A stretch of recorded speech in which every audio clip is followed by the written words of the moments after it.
की खेती से करोड़ों की कमाई कर रहे हैं।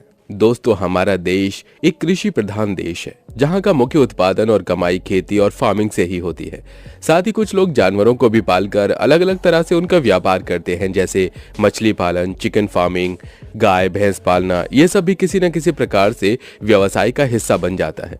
लेकिन दोस्तों, एक देश ऐसा है जहां के लोग खेती और पशुपालन से ऊब गए हैं, इसलिए वो अब ऐसे जानवरों की फार्मिंग करने में लगे हैं जिसे अगर हम पास से देख लें तो हम अपनी मौत को अपने करीब देखने लगते हैं। जी हाँ, हम बात कर रहे हैं दुनिया के कुछ खतरनाक और सबसे जहरीले जानवरों में से एक सांप की। दोस्तों, सांप आज के समय में महज एक जहरीला जानवर ही नहीं बल्कि पैसों से मालामाल कर देने वाला जीव बन चुका है और इसका सबसे ज्यादा फायदा मिल रहा है चीन को। चीन के लोग चमगादड़ खाते हैं, कुत्ता भी खाते हैं। इनके यहाँ 4 पैरों वाली कुर्सी टेबल को छोड़ सब कुछ खाया जाता है। दुनिया में ये देश कोरोना महामारी को लेकर पहले ही बदनाम है। ये तो वो सारी बातें हैं जिनके बारे में सारी दुनिया को पता है, लेकिन क्या आप जानते हैं कि चीन के लोग जहरीले सांपों की खेती भी करते हैं? ये बात सुनकर आपको जरूर झटका लगा होगा। तो आइए जानते हैं चाइना के लोग क्यों हर तरह की फार्मिंग को छोड़कर सांप की खेती करने में लगे हैं। दोस्तों, सबसे पहले हम सांपों के बारे में कुछ अहम बातें जान लेते हैं ताकि इस विषय को आसानी से समझा जा सके। वर्ल्ड हेल्थ ऑर्गेनाइजेशन के मुताबिक दुनिया में सांपों की 3000 से अधिक प्रजातियां हैं, जिनमें से लगभग 600 विषैले और 200 से अधिक को चिकित्सक के रूप में महत्वपूर्ण माना जाता है। वैसे तो दुनिया में सांपों की एक से बढ़कर एक प्रजाति मौजूद है जिन्हें उनके जहर के हिसाब से आंका जाता है।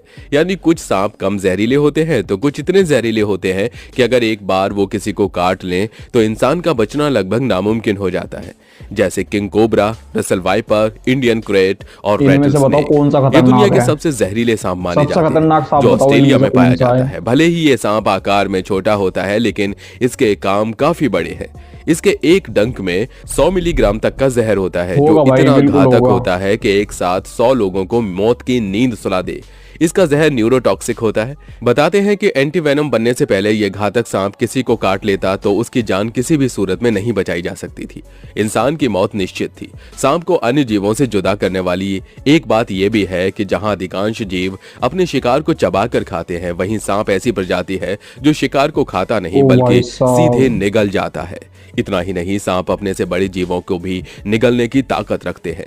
ज्यादातर सांप छिपकली, मेंढक, छोटे पक्षी और चूहों को अपना भोजन बनाते हैं, लेकिन अफ्रीका में पाए जाने वाला अजगर छोटी गाय तक को आराम से निगल जाता है। नेशनल ज्योग्राफी के अनुसार सांप एक बार में अपने से 70 से 100% बड़े शिकार को बड़े ही आराम से निगलने का दम रखता है। ऐसे में क्या आप सोच सकते हैं कि कोई इस खतरनाक जानलेवा और घातक शिकारी की भी फार्मिंग कर सकता है?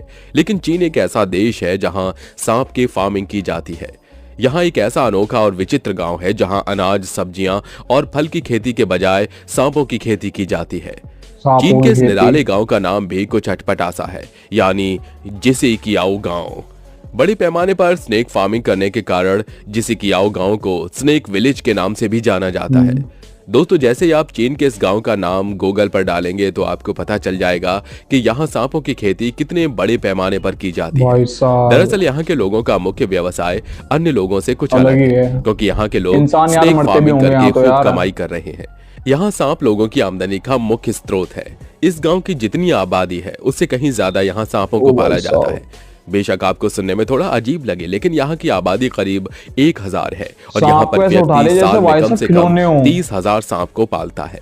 इस अनोखे गांव में हर साल करीब 30 लाख से भी ज्यादा सांपों की फार्मिंग की जाती है। बता दें कि यहाँ कोई आम सांप की खेती नहीं होती बल्कि जहरीले सांपों की खेती बड़े पैमाने पर की जाती है। इस गांव के लोगों की दोस्ती लोगों से कम और सांपों से ज्यादा है, क्योंकि इस गांव में लगभग हर दूसरा शख्स इस काम से जुड़ा हुआ है। यहाँ के लोग किंग कोबरा और पाइथन जैसे खतरनाक सांपों के साथ ही रहते हैं। जहां हमारे देश में बच्चों के पैदा होने के बाद उसे खेलने के लिए खिलौने दिए जाते हैं, वहीं चीन के इस गांव में पैदा होते ही बच्चे सांप के साथ खेलने लगते हैं। यहाँ सांप भी उनके अच्छे दोस्त होते हैं और सांप को फैमिली का ही एक हिस्सा माना जाता है। अगर कोई साधारण इंसान इन सांपों को देख ले तो उसकी सिट्टी पिट्टी गुल हो जाती है, लेकिन यहाँ के लोगों को सांपों से जरा भी डर नहीं लगता। कहते हैं कि यहाँ सांपों की खेती के अलावा इनकी पूजा भी होती है। यहाँ स्नेक फार्मिंग पर सांप के मांस और जहर को मार्केट में ऊंचे दामों में बेचा जाता है। यहाँ के लोग सांपों के अंग बेचकर बढ़िया मुनाफा कमाते हैं। जैसे कि चीन में सांप के मीट की काफी डिमांड है। इसलिए इस गांव में सांपों की खेती मुख्य रूप से की जाती है। दोस्तों, हैरानी की बात है ना कि यहाँ के लोग सांप की पूजा भी करते हैं और उनका मीट भी चाव से खाते हैं। इतना ही नहीं, चीन के लोग नाश्ते में सांप का सूप भी पीना पसंद करते हैं। आपको बता दें कि बाजार में सांप के जहर की भी बहुत डिमांड है, इसलिए इसकी कीमत भी बहुत ज्यादा है।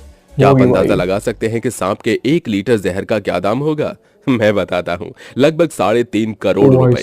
जी हाँ, ये सच है। सांप के अंगों का इस्तेमाल दवाई बनाने के लिए भी किया जाता है, जैसे ताकत बढ़ाने वाली दवाइयाँ, लकवा ठीक करने वाली दवाइयाँ और कैंसर के इलाज में काम करने वाली दवाइयाँ इत्यादि। दोस्तों, इस छोटे से गाँव में ही करीब 100 स्नेक फार्म है।